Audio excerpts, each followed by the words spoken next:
first I just wanted to thank Bernd and Nico and Natalie for inviting me here. It's really a privilege. I've been a huge fan of the Institute, which I now know how to correctly present it, to pronounce, I think, Iver. I'm always afraid to say it. And I hope that we'll be having reasons to have you over to Berkeley to celebrate sometime soon, too, because our sister institutions over the years have had just great synergy. And so it's a real pleasure, and thank you for having me here. So I've been on vacation the past few weeks, and it was a rare event to actually have my whole family go on a vacation that didn't involve the rest of our families. And while I've been away, as you know, privacy has been in the headlines even more regularly than normal. And I've been really, really good. I erected a whole series of barricades to make sure that I actually had a vacation, and I'm sure many of you know how hard that is to do. And I did not turn my phone on. I kept it on the US system. I've had no connectivity during the day. And I've been really content to spend family time exploring Europe, completely unplugged, quote unquote, and letting this reading pile grow, right, of Supreme Court decisions and PCLOB reports and frantic emails as the chair of the board of organization, and I've just been putting them all.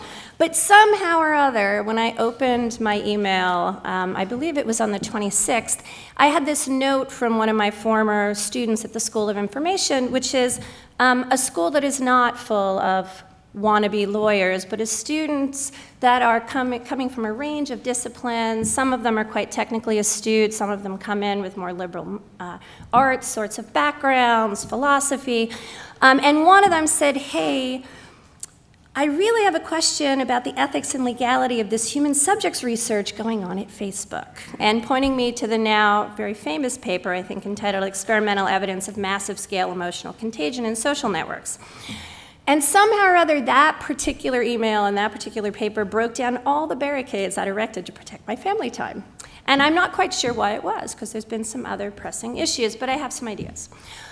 So why did this story about at one level, really relatively mundane activity, right? This is a private institution tweaking an algorithm, right? There is no natural way for Facebook to feed us our quote-unquote news feed, or for Google to feed us search results, right? So why did this particular tweak to an algorithm pique my interest in a way that I could not set it aside? Well, I've been relatively involved in the whole big data conversation, and at a basic level, that conversation is, as Yochai said yesterday, it's about power, right? The power of those with data and computational resources to influence the lives of others. Part of it's about the collection of the information itself, for sure, but much of it is about the use. And media and privacy advocates in the US at least, and I believe here in Europe as well, have been raging about the use of things like psychographic profiling for years, right? And Chris Hoofnagel's looking at me and saying, yes, Jeff Chester, right? And the Federal Trade Commission and folks in Europe, we've all been focused on things like the data broker industry, and in part because they sell things like sucker lists, right? Lists with other choice names that seemed aimed at exploiting different segments of the population, right? Slicing and dicing and classifying.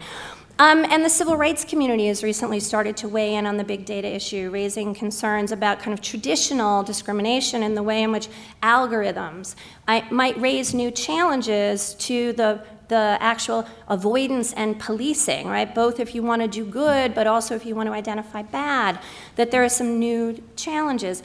The closure of In Bloom, which some of you may not be familiar with, but it was a nonprofit launched to assist schools in tailoring learning approaches to students through the use of data analysis.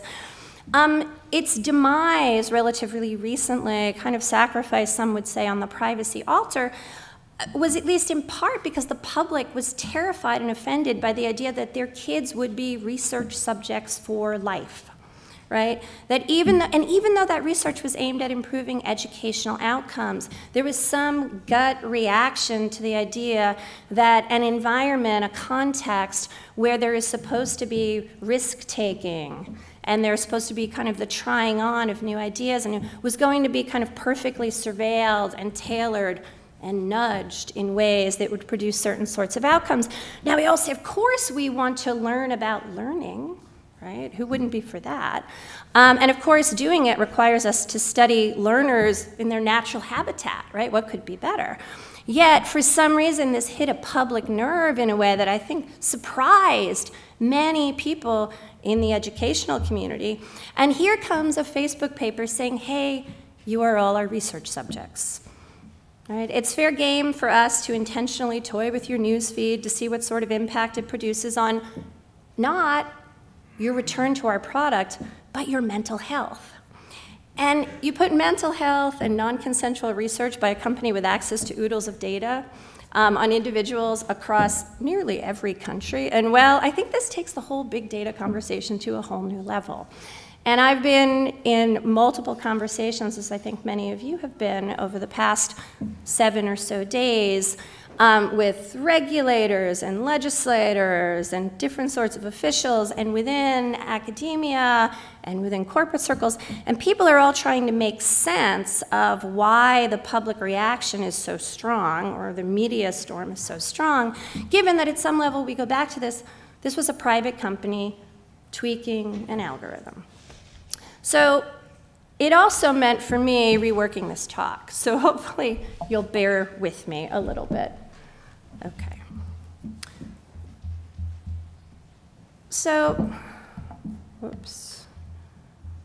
A few weeks ago, Mirella Hildebrandt and I were at a conference in Berkeley, and I was asked to speak about robots. And my research hasn't focused specifically on robots in a narrow sense, but thankfully for me, there is no universally acceptable definition of what exactly constitutes a robot, which I learned. And I've spent a lot of time examining how our increasing reliance on technical systems exposes, externalizes, outsources, and at times crowdsources processes of communicating, sensing, and sense-making.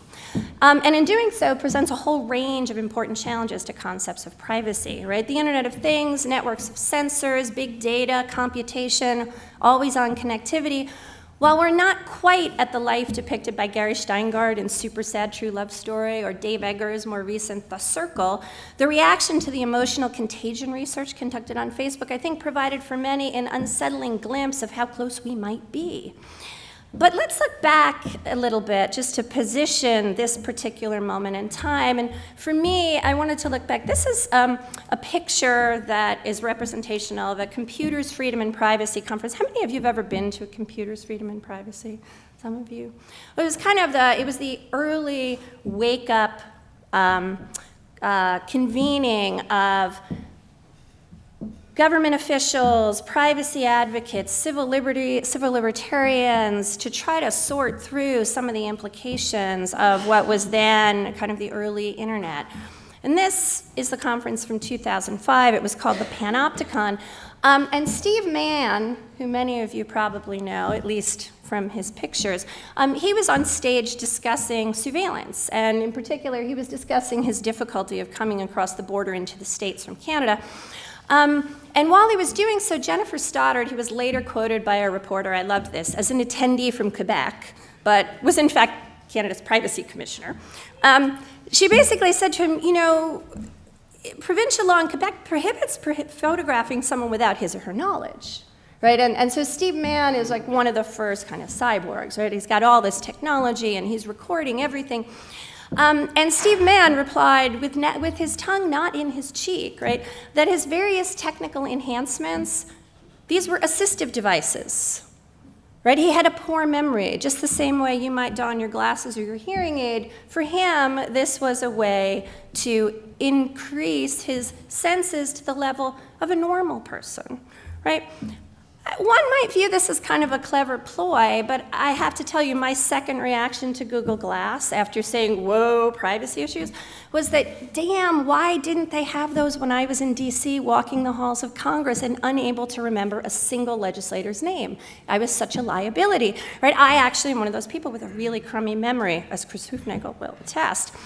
And so I was like, wow, that isn't just a purely rhetorical ploy, right? These are different ways in which we might think about enhancing our senses and basically extending our capacity to operate in the world in particular roles.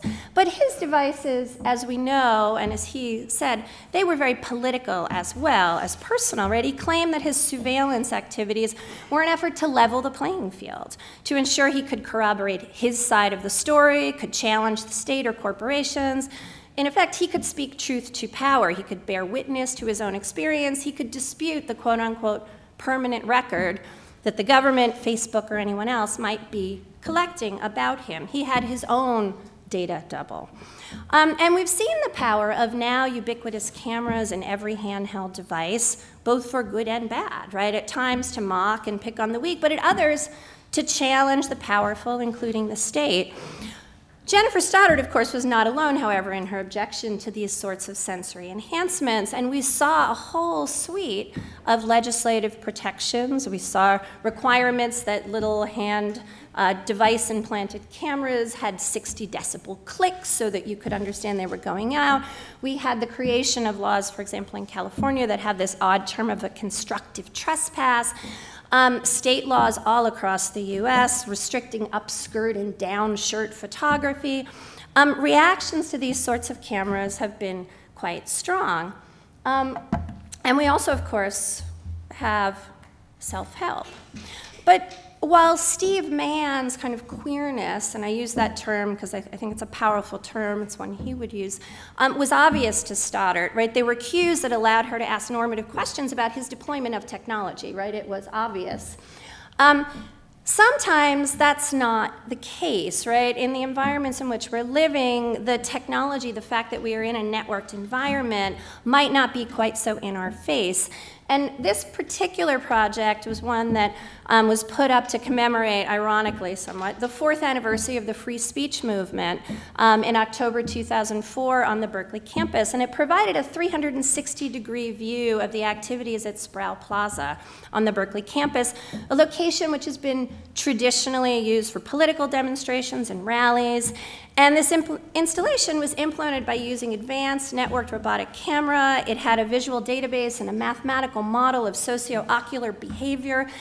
And the website allowed anyone from anywhere around the world with a mere email address to log on and zoom in. You could control this camera. I could actually read the message you were typing into your handheld device.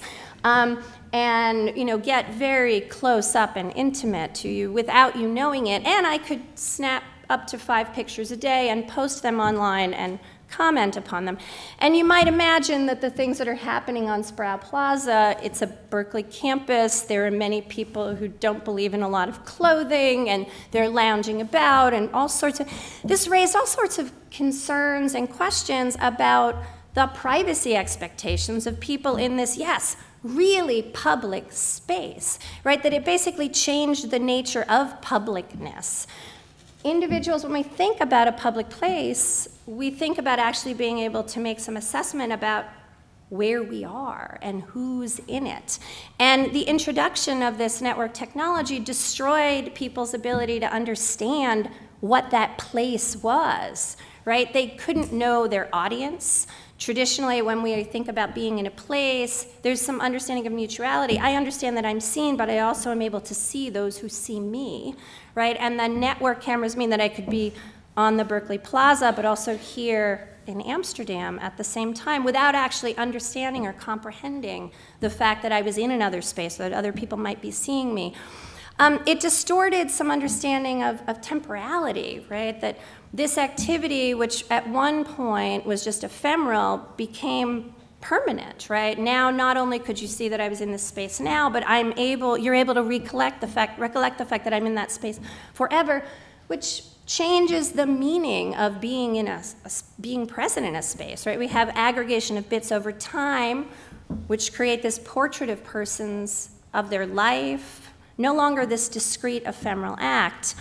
And somehow or other, at least in the US, we have some different understandings under case law about different sorts of sensory enhancement, right? When we think about oral listening and seeing, under the 4th Amendment, the court has treated sensory enhancement somewhat differently. And we have lots of leeway to enhance our vision, and the police have had lots of leeway to enhance their vision. yet, we also see tons of self-help, which is another thing that network technology often makes difficult. Here, we've seen tons of signs, at least in California, I don't know if you have so many here, telling people to leave these cool little devices outside, right? And we have bans on cell phone cameras as well as Google Glass and other devices in certain sorts of venues, right? Restaurants, clubs, gyms, leaving me to think that people believe many places should be a little like Vegas, right? That things that happen there ought to stay there. And that a little recording actually can mean a lot. But of course, memories walk out the door in our brains all the time. And yet there's something specific about that recollection when it is a visual image that can be shared that's different than your ability to just report on it. So it's not so much, I think Steve was right about enhancing vision, right? When Steve Mann said he was enhancing his memory, that memory and recollection and forgetting, right, really are essential to some of the angst that we see people feeling. Which brings me forward to the ood. Are there any Doctor Who fans in the audience here? Only two? All right. Okay, so the ood, well, you should watch Doctor Who if you haven't. You just should, it's really great. But the ood, they're this race, and early on in the series, it appears that they actually carry their brains around in their hands, right? Those little glowing devices, those are their brains, that they've literally externalized part of their cognitive thing. Sense-making, right, has been externalized, but what we learn later on is this is but one piece of a network system, right? That it's actually a self-configuring network of the collective ood brain. Right? And this is actually kind of the central brain that they're all feeding into. So it's not just an externalized brain, it's actually a highly leveraged brain because the whole of the ood can tap into or be tapped into. They feel what each other feel, they sense what each other sense, they remember what each other remember. So through any one ood, they're all connected at literally the neural level. So what might this have to do with anything, right? So my husband was really early on to it, admitting to me that he'd outsourced some of his brain to Google. I don't know if any of you feel that way. I often find that it's far easier to remember the thing that I'm looking for by searching for it. Even if I just start typing, right, it auto-completes for me. And my husband was right? There is actual scientific evidence now that the use of search technology changes some of our short-term memory processing, right? We literally are offloading cognitive load to a technical system. And for me, that's been quite beneficial because, as I mentioned, my short-term memory is really bad, right? So it's certainly been improved by my ability to offload this. But, right, we are offloading this task from our gray matter to Google, right, to some proprietary mix of algorithm and, let's be clear, some bespoke curation, right? And this isn't my shopping habits, right? I actually don't shop a lot online. I'm a very tactile person. I like to shop in Europe, personally. I don't get here all that often. It tells you how much I shop. But traditionally, right, we consider thinking as this highly private activity. Advice seeking as an external activity. But what is search, right? It seems to bleed this thinking and advice seeking together in some way, melding them. And we find Google itself in part really valuable because it reflects back to us not just what we know or what we want to find, but what others know and what others think is important. And so we gain from this collective brain. On the other hand, as I said, thinking, intellectual curiosity, these are activities that librarians, academic institutions, we've tirelessly defended. Privacy as a core component of freedom of expression and freedom of intellectual inquiry. Laws in the States protect library records over here as well. And yet we're outsourcing our intellectual inquiry in this way, and it exposes it, right? To Google for sure, but also we know to governments who may demand records or hack systems and to third parties who might subpoena. But it also raises these questions about the use of this data to shape what we see, to influence and predict what we do as individuals and as collectives, as groups. And so we've seen scholars and advocates raising concerns with the diminishing realm of intellectual privacy posed by search, Google Books, and other networked environments that record and potentially expose our thinking. But there are challenges beyond those associated with traditional data protection or information privacy, because this is about the use of the data to influence what people think of as autonomy, right, or self-development and self-expression.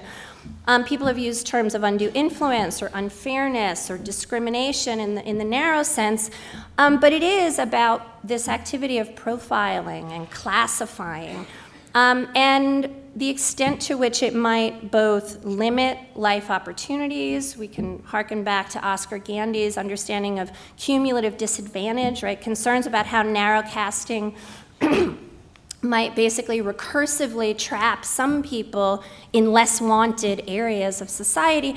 But it also speaks to concerns about narrowcasting and the impact it has on the public sphere, more associated, right, with Republic.com. But it's also a censoring brain too, right? What auto-completes and what does not, what can we cull from the collective input and what we cannot. It submerges and emphasizes different areas of collective interest, making decisions about what's visible and what remains hidden. So thinking about privacy in the context of this offloading of cognitive function becomes really quite challenging and complicated, but surely, as Helen Nissenbaum has reminded and argued, the norms of commerce shouldn't be the only ones at play here, right? They shouldn't dominate our thinking when we're talking not just about shopping, but about offloading these other sorts of activities. And it's also somewhat interesting in thinking about intellectual inquiry and this collective. And you know, in the copyright context, we have some understanding of like joint authorship, and I don't even know how to think about this like collective thinking, right? We don't really have a term. So that brings us back to Facebook in our story. For the concerns here, as I said, are not just about protecting the data protection, information privacy, they're surely important in the story, but there are other forms of privacy at risk and other values. It's about the use of data in ways that implicate individual autonomy. Individuals and groups, concerns about narrowcasting. All of these issues we see playing out, I think, as people react to the idea that Facebook was intentionally trying to use this collective and their ability to easily influence it to explore what sort of effect that had on people's mental health. So, which brings me to kind of the last part of the story before I get to some of the potential bright spots. Any of you see WALL-E? Yeah, a little more recent. So, right, the story of the robots. And the humans in this story, interestingly, perceive the robots in the really narrow sense as the threat initially, right? WALL-E and his friend Evie, or however you say it, right? And here, it turns out that the threat actually isn't from those little robots. The threat is from the robot in which they ride, right? And the metaphor here, I think, is so lovely in that we often end up focusing on that little piece of technology rather than understanding the complex networks of embedded sensors and built environments and devices and the way they all load into this back-end infrastructure that are controlling aspects of our environment, our interactions with each other, our communications, and in fact influencing how we feel and how we behave, anticipating our needs, assisting us with quantifying our lives, in some ways, I guess, helping us follow Socrates' claim that the unexamined life is not worth living. And you know, if he was alive today, he might marvel at the opportunities for reflection and action that are provided by social media, by smartphone applications, digital devices that expose, map, measure, monitor everything from friendships to personal health to environmental exposure and driving performance, energy consumption, and relationships. But these environments all depend upon surveillance. They send data in real time or near real time to third parties, and even when not sending it, they may allow it to leak outside the membranes of the physical structures, the homes, the cars, for example, that we've relied upon to both signal a desire for privacy and to physically provide it. So this leaking has really profound implications, whether it's intentional or whether it's kind of a byproduct of the world in which we live. So the Facebook research paper gave a different kind of credence to the concerns about the power, the politics, the potential tyranny, right? These are all choice adjectives from a few recent titles on the subject of algorithms, in that it exposed, I think for many in the public, in a very visceral way, the power that a tiny little tweak to a newsfeed could have on something as personal and profound as mental health. The public, I think, is reacting a little bit, right? This is the arrival of the IBM 360 at Sterling Cooper and Partners in Mad Men. I don't know if you remember this. The story ends very badly, but it's still worth watching.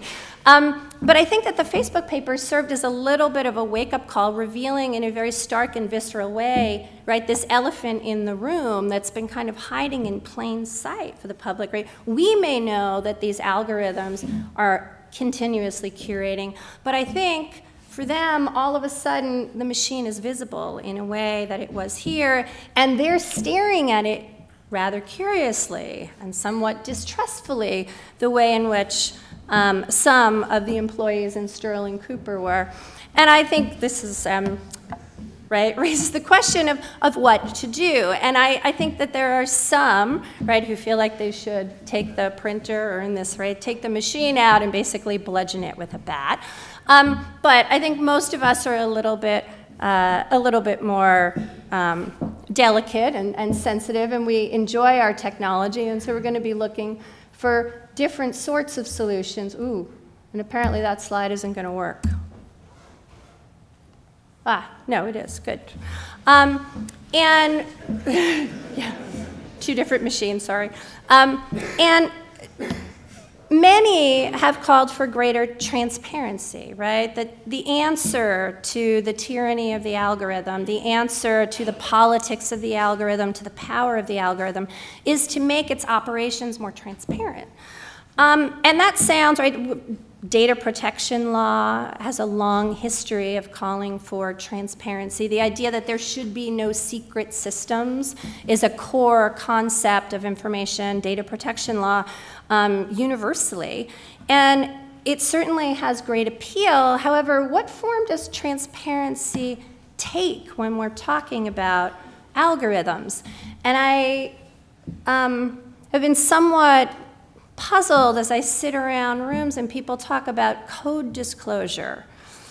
And you know, we're in the world of both big data and big computation, and I don't know how many of you have ever actually tried to parse code and to find out how it functions and what's running in it. But I know myself, having worked with people who read code and have done some reading of code myself, that the idea that we're going to understand how an algorithm works by parsing code in this environment is really a long shot. And I'll just give you one tiny sense of like the difficulty. One of my colleagues in computer science, David Wagner, who some of you may know about, is a leading expert on computer security, and he and several other researchers put together an experiment where they had, I believe, 60 people with different levels of computer security abilities read a relatively small code base that had 7 known vulnerabilities in it, and none of them got them all. Right? None of them found them all. It is exceedingly easy to hide things in code, depending on how big the code set, but it's also just really difficult to understand exactly how code works once it gets to a certain level of complexity. In the data protection and information privacy environment, we think about transparency, and the first thing that comes to mind are the routine notices in the US system of record notices under the Privacy Act, and perhaps in parts of the EU, we think about licensing and registration schemes. We all, going across both continents, think about terms of services, and those sorts of quote-unquote notices and transparency mechanisms don't really seem to fit the bill, right? I don't think any of us feel like we know any better how our information is being used or what the implications of the use are, having been provided that window into its operation. We've had some other forms of notices more recently under security breach notification laws, or we can think about CERT, the computer incident report systems, and those are notices of failures and notices of risks. But even there, whether it's the security breach notifications or the CERT warnings, they don't often prompt action or critical inquiry. It's unclear what to do with them. And so in thinking about transparency, I think we have to be really realistic about exactly who we think they are going to empower and what actions we think they're going to take. And there are some real reasons to think that there are limitations if we think that the empowered are going to be human actors and that the action is going to be some sort of voting with our feet. So we want to think a little bit more critically about what function transparency is supposed to support, right? We often think about oversight and accountability, and I think general public awareness.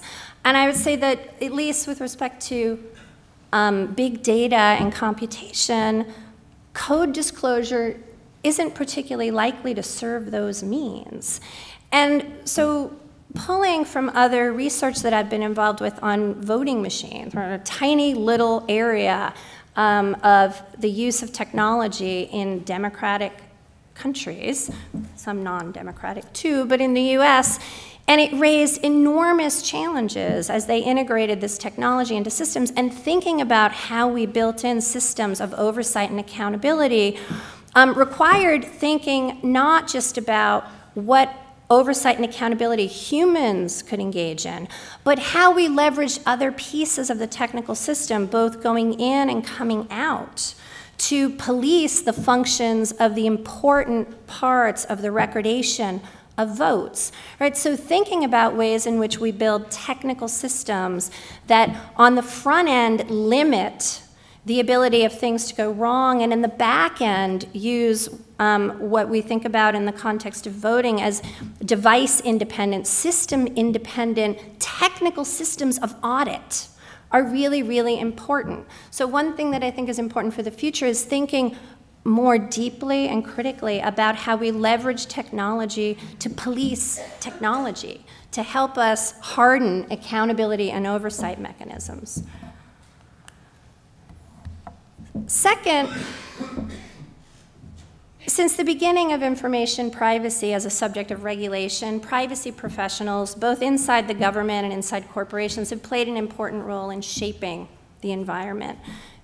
They've been noted as acting as norm entrepreneurs, data protection commissioners and their staff, privacy experts in academia and law firms and consultancies, have been viewed as a very, very important piece of the privacy puzzle, right? Not just design tools, privacy impact assessments, or fair information practice principles, but professionals, right? The idea that we have people who are trained and who have a particular set of, hopefully, constantly affirmed normative commitments that they're trying to enact in their job as important.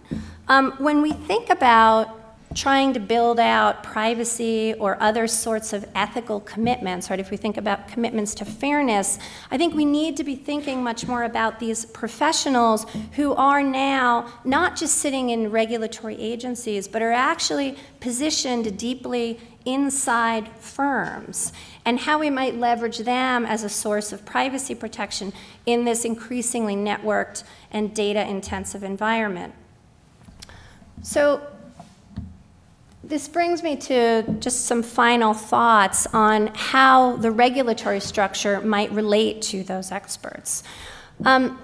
my colleague Ken Bamberger and I have been involved in this project where we've been interviewing chief privacy officers and data protection officers in 5 different countries, the US, France, Germany, Spain, the UK, and Germany, to get an understanding of how they conceptualize what privacy means and how they actually operationalize it. And a very interesting thing that we noted in this exploration was a common set of practices that had emerged in German and US firms. Now, what's interesting about this is that the external environment, if you're a lawyer, right, and you look at the law on the books and you look at this kind of state institutions, in the US and Germany, they could not look more different. Right? So thinking about why in those exceedingly different regulatory environments, we nonetheless saw the emergence of similar practices, and practices that align with many of the forward-thinking views of regulators and academics who are calling for privacy by design. Right? Privacy is something that is not a legal matter to be dealt with at the end of the day through different sorts of statements, but privacy is something that has to be embedded in firm practice and culture, that has to impact technical design choices, market entry decisions. And those practices involved not having privacy as something that was siloed off in the legal compliance department, but privacy is something that was assigned to different business units. There were privacy embedded personnel within each business unit with responsibility for privacy who had some sort of specialized training so that they could be in on the ground floor where you could actually influence the design of the system itself, not just the notice that might come at the end. So given that these practices were promising and emerging in different environments, we started to look at, well, is there a way to think about the elements of the external environment, of the different players and institutions that step up a level of abstraction instead of saying, well, you know, you have advocates and we don't, and was there a way to abstract away and develop some set of common ideas of things that might be necessary to enact privacy not as a legal compliance measure, but privacy is something that we could view more as a social license, right? Privacy is something that you did not just because the law required it, but something that was responding to the sort of external fervor that we hear right now in the context of the Facebook incident. And some of the things that we found was that venues for expert deliberation were exceedingly important. It was really interesting in Germany, those sorts of expert deliberations had a foothold internally to the firm in that the data protection officers that are required under law and that have protection against firing, as well as the workers' councils who are embedded in the firms, bring the voice of privacy and the voice of civil society to some extent, due to the kind of commitment to co-determination in German practice, into the firm. In the US, those venues of expert deliberation were happening at a venue that historically was not thought of as a privacy venue, the Federal Trade Commission. And that venue was important because it set a stage that was, as we often say, more about light than heat, right? It's very different than the legislative stage in Congress. It was a body that was actually interested in exploring the technology, getting into the nuts and bolts, and bringing in experts from industry and academia and the advocacy community to really understand some of the risks and challenges of the technology. And that those venues of deliberation kept privacy alive, right? They made privacy more complicated and more nuanced than something that the lawyers themselves always deal with. And they provide this opportunity for these powerful third-party stakeholders to create normative pressure for privacy protective practices. Again, this internal and external didn't seem to matter. It was the fact that there were venues and there were active stakeholders who were independent actors in those venues. And they fueled public awareness. I'm going to close there for questions.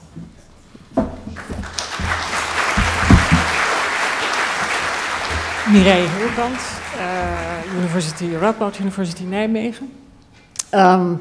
I think the point that you made about transparency is very important, and maybe it's interesting to add that when you look at the data protection regulation on profile transparency, then you see that the requirement to provide information about the logic of processing, profile transparency, that in the regulation they have added the word meaningful.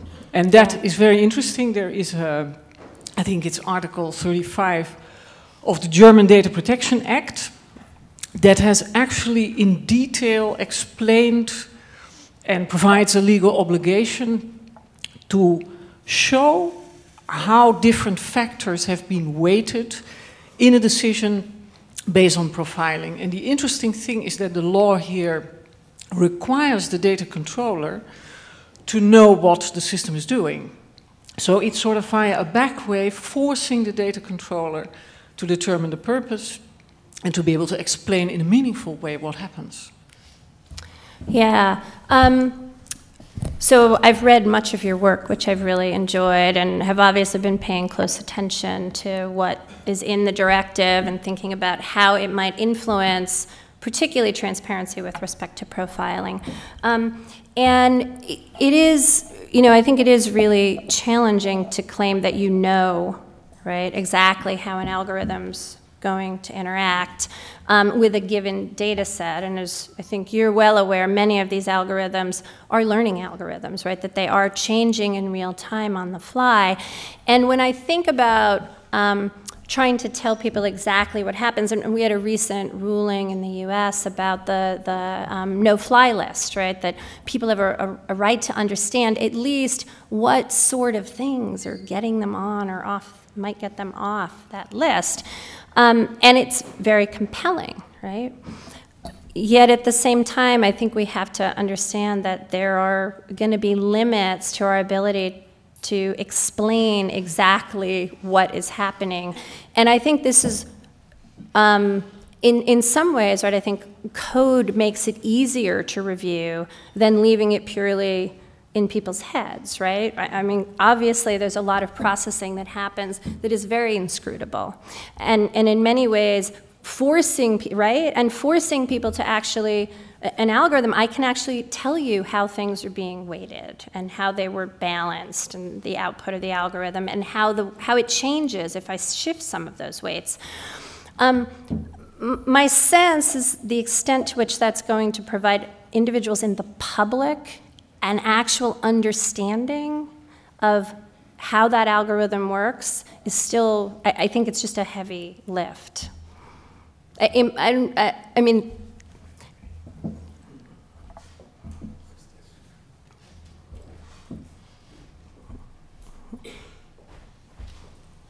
Thank you very much, Deirdre. It's fascinating that what you're doing with the privacy in Germany and in the US, but I had a question about that. I would have bet that within any of these organizations there'd be incredible goal conflict and tension between the people who support privacy, even though they know they can't get fired, and the rest of the people, even to the point of negotiating definitions of privacy. And from everything I've seen, at least in the US and the FTC arena, the changes are incremental at best. So it must be a very frustrating situation for people. Did you find that for people in that situation to even try to move the needle just a little bit? So one of the most interesting things that we found was, so in Germany, the requirement that you have a data protection officer that has protection has been on the books a very long time. And it was only recently with the advent of publicity around failures, so both greater fines coming out of for privacy violations and also requirements to disclose breaches and some very high-profile breaches in large German, both private and public companies that all of a sudden, the data protection officers have gained far greater strategic role within the company, in that privacy has become a liability for brand. And the publicity seemed to be incredibly important for helping them gain leverage. Right? So data protection officers in Germany, chief privacy officers in the US, and these are in leading firms that are generally kind of Fortune 500 level firms. So they're firms that more often are going to be sensitive to changes in regulatory structures, but also sensitive to public, kind of public perception, right? They're just much more brand sensitive. In those cases, the connection between brand and privacy gave them access to the board, gave them the ability to get privacy included as an audit, gave them the ability to have privacy as part of a kind of review of a line officer's business processes, the same way they might be viewed on productivity in a more straightforward way. So it's not just about having these professionals. It is about their access to things like the board. It's about the way in which the external environment gives them power, because the external environment is unpredictable, and therefore their professional judgment is necessary, and it becomes much more of a strategic asset within the firm. They're viewed as having, they're a professional, right? That they are really important in helping the firm interpret what sort of exposure they have, and therefore have more leverage than somebody who's just kind of, is it legal or not, right? Because they're looking at where the world's going, not just where it's been. So yes, it's an uphill, I'd say it's an uphill battle even within those firms, but privacy is viewed as something that isn't just about keeping the regulators at bay. It's viewed in part because of the publicity and the fact that there are these other stakeholders that are involved, and there are venues for conversations, as something that's important to maintaining kind of the goodwill and standing of the firm within the community. Thank you. I had one more question down here, and then maybe we can take the rest. I was going to say to lunch, but I think. Thank you. Fascinating speech. Thank you very much for this. I want to point to two issues or thoughts on that. First of all, it seems to me that transparency in this world doesn't necessarily help much. You pointed out to that, and I want to think about a cultural difference between the US and the EU, where the US leaves it to the market to solve, and so transparency helps. And you pointed out to one firm where this realized in the education sector, but generally in the EU we take a more hands-on approach and think about behaviors that should eventually not even be allowed. And when you talk about examples like Facebook, the Facebook research, for example, it reminds me a little bit of discussions in Europe around medical ethics.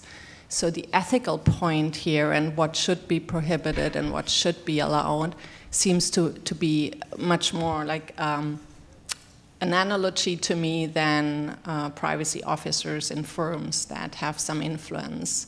So is it really just about privacy, or is it a much broader issue? No, it's a great question, and I feel like I planted you. No, I think privacy professionals, I work at the information school.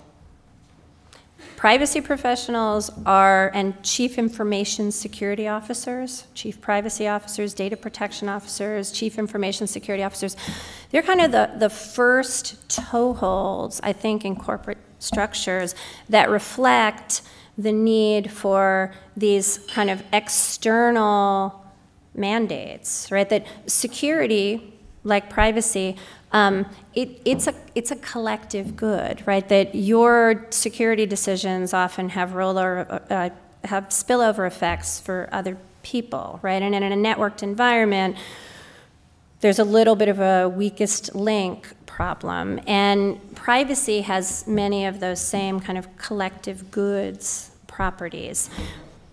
These information professionals, privacy officers, chief information security officers, but mostly privacy officers, I view as kind of the first little inholding within corporate structures that are dealing with the ethical issues that arise as we become a much more data-intensive, information-intensive society.